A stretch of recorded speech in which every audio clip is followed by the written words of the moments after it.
जावेद 9-10 साल का लड़का था, निहायत तमीज़दार और पढ़ाई लिखाई में तेज़। न किसी से लड़ता झगड़ता था और न अपनी ही किसी बात से किसी की दिल आज़ारी करता था। उसकी अच्छी आदतों की वजह से स्कूल में उसकी तमाम मुस्तानियाँ और दोस्त और घर में उसकी अम्मी और अब्बू से बहुत खुश थे। अच्छे बच्चों से सब ही खुश होते हैं।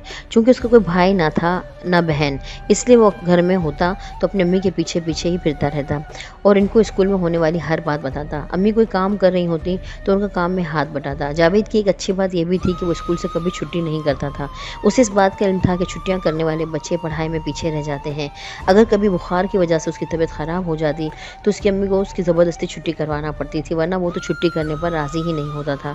इसके वो एक प्राइवेट कंपनी में अकाउंटेंट थे और कंपनी का सारा हिसाब किताब उनके ज़िम्मे था।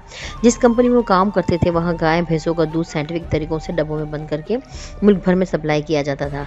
हफ्ते के 6 दिन उसके अब्बू काम पर होते और उन 6 दिनों में भी वो रात को घर देर से आते। अपनी इन मसरूफियात की वजह से वो जावेद को ज़्यादा टाइम नहीं दे सकते थे, मगर वो इनको इस बात पर इत्मीनान होता था कि उनकी सख्त मेहनत की वजह से उनके घर वालों की ज़िंदगी बगैर किसी तक फिक्र के हंसी खुशी गुजर रही है।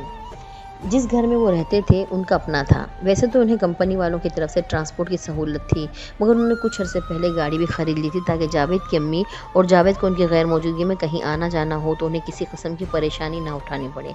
उनको इस एहसास था कि उन्हें ये सारी आसाइशें उनकी कंपनी की वजह से हासिल थी, इसलिए वो इज़हार तशक्कुर के तौर पर बहुत ज़्यादा दिल लगाकर अपनी ड्यूटी अंजाम देते थे। इतवार या किसी छुट्टी वाले दिन जावेद बहुत खुश होता था क्योंकि उस रोज़ उसके अब्बू घर पर होते थे।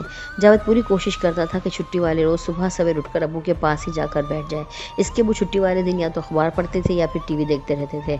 ऐसे में जावेद अपने खिलौने और छोटी छोटी कहानियों की किताबें लेकर उनके पास ही कालीन पर बैठ जाता। अब्बू कभी टीवी पर या अखबार से नज़रें हटाकर उसको भी देखकर मुस्कुरा देते। उनकी ये मुस्कुराहट जावेद को बहुत अच्छी लगती थी। वो छुट्टी वाले रोज़ अपने अब्बू से किसी किस्म की कोई ज़िद नहीं करता था। उसकी अम्मी ने उसको समझा रखा था कि इसके अब्बू पूरे हफ्ते ऑफिस के कामों में मसरूफ़ रहते हैं। छुट्टी वाले दिन उनका आराम का होता है, इसलिए उनको तंग नहीं करना चाहिए। जावेद अपनी अम्मी की हर बात गौर से सुनता और उस पर अमल भी करता था।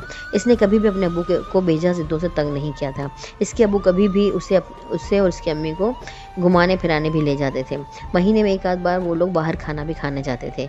आज भी जावेद के अब्बू ड्राइंग रूम में टीवी पर अपने पसंदीदा प्रोग्राम से लुत्फ़अंदोज़ हो रहे थे। खुला हुआ अखबार उनके हाथ में था। प्रोग्राम के दौरान जब वक्फा होता, उस वक्फे के दौरान मुख्तलिफ़ किस्म के इश्तहार दिखाए जाते तो वो अखबार की तरफ मुतवज्जो हो जाते। इस वक्त जावेद ने अपने खिलौनों की बास्केट में से तमाम छोटी बड़ियाँ गाड़ियाँ निकाल ली थी और मुंह से गाड़ी के इंजन की आवाज़ निकालकर झूठ मूठ की रेस लगा रहा था। उसकी अम्मी किचन में खाना बनाने में मसरूफ़ थी। छुट्टी वाले रोज़ वो बड़ी अच्छी अच्छी चीज़ें पकाती थी और इस बात पर खुश होती थी कि दोपहर के खाने पर सब साथ होंगे। अचानक घंटी की आवाज़ कानों में आई। जावेद के अब्बू चौंक गए। उन्होंने जावेद की तरफ देखा तो वो उठकर खिड़की की तरफ आया और थोड़ा सा पर्दा हटाकर बाहर झांका और बोला, अब्बू जमील अंकल आए हैं। टीवी पर उसके अब्बू के कोई पसंदीदा प्रोग्राम आ रहा था। जमील उनका दोस्त था, मगर उसकी बेवक्त आमद ने उन्हें बदमज़ा कर दिया था। उन्होंने जावेद से कहा, जाओ उनसे कह दो अब्बू घर पर नहीं है। ये कहकर वो फिर टीवी की तरफ मुतवज्जो हो गए। उनकी ये बात सुनकर जावेद ने अपना सर खुजाकर उनकी तरफ देखा।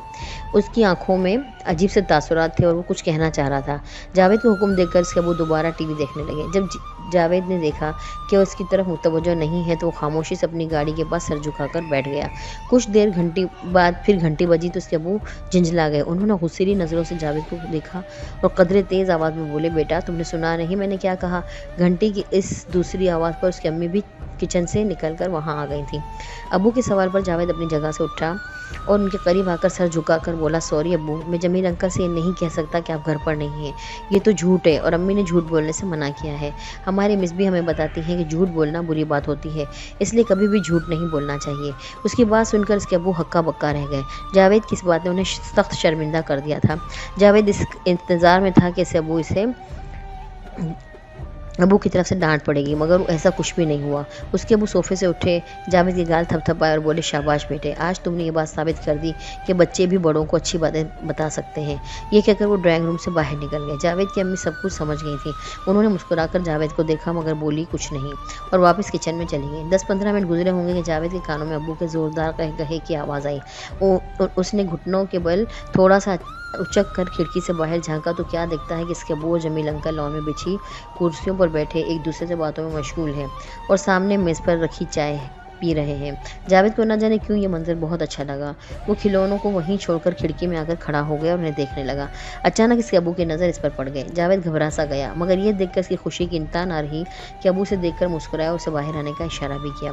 जमील साहब के रुखसत हो जाने के बाद उसके अब्बू ने सारी बात उसकी अम्मी को भी बता दी और इस बात पर खुशी का इजहार भी किया कि जावेद इतनी सी उम्र में ही इतना समझदार और खुद एतमाद है।